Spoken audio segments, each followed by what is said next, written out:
అసెంబ్లీలో AP CM చంద్రబాబుపై CM KCR సెటైర్లు వేశారు. బాబు కాంగ్రెస్తో దోస్తీ మొదలెట్టాక తనను రోజు విమర్శిస్తున్నారని చెప్పారు. పోలవరం ప్రాజెక్టు కోసం అవసరం లేకపోయినా ఖమ్మంలో అదనంగా భూములు తీసుకున్నారని కేసీఆర్ చెప్పారు. అదనంగా తీసుకున్న భూముల్ని తిరిగివ్వాలని గతంలోనే తాను బాబుతో మాట్లాడానన్నారు సీఎం. బీజేపీతో దోస్తీలో ఉన్నప్పుడు ఓకే అన్నారని, కాంగ్రెస్తో కలిశాక తనపై విమర్శలు చేస్తున్నారని కేసీఆర్ తెలిపారు.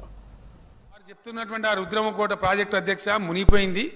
30 మీటర్ల నీటి అడుగున ఉంటుంది అధ్యక్ష. అది పోలవరం అయిపోతే 30 మీటర్ల లోతులో మునిగిపోయి ఉంటుంది. అది 365 డేస్ అదే పరిస్థితి ఉంటుంది.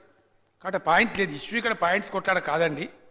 అది ఫీజిబుల్ కాదు, ఫీజిబుల్ కానే కాదు. అది పోనీ ఇంకెక్కువ భూమి కూడా తీసుకున్నారు వాళ్ళు. అవసరం లేని కూడా లాక్కున్నారు వాళ్ళు.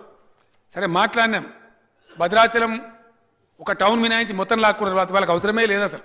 పోలవరంలో సబ్మర్జ్ కాదు. అక్కడ ముఖ్యమంత్రితో మాట్లాడినాం. ఆయన మొన్నటిదాకానేమో మంచిది చేసుకుందామన్నాడు. ఇప్పుడేమో రోజు నన్ను నిందిస్తా ఉన్నాడు అధ్యక్ష, ప్రతిరోజు. ఎందుకు అప్పటిదాకా ఆయన నరేంద్ర మోడీతో సోపతిలో ఉండే, ఈ మధ్య వీళ్ళ సోపతి పట్టిండు. ఆడ నుంచి ప్రతిరోజు నన్ను నిందిస్తూనే ఉన్నాడు అధ్యక్ష. కాబట్టి దాంట్లో ఆ మీమాంసకు పోకుండా నేను భట్టి గారికి హామీ ఏమిస్తున్నా అంటే, అల్టిమేట్గా అది రుద్రం కోటనా ఇంకో కోటనా కాదు, దుమ్ముగూడెం కూడా మనకు లైవ్ పాయింట్. అద్భుతమైనటువంటి జీవనది అది. మన పాలెం వాగు మొత్తం అంతా కూడా మన వాగులన్నీ అక్కడనే వచ్చి కలుస్తాయి.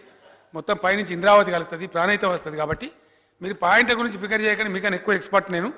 కాబట్టి 10 లక్షల ఎకరాలకు నాగార్జున సాగర్ ఆయకట్టు కలిపి మా commitment within 2.5 years to go 10 లక్షల ఎకరాలకు నీళ్లు పారించి మిమ్మల్ని ఖచ్చితంగా నాతో పాటు మీరు రాకున్నా సరే, బలవంత పెట్టినా సరే తీసుకెళ్ళి చూపించే బాధ్యత నేను తీసుకుంటున్నా.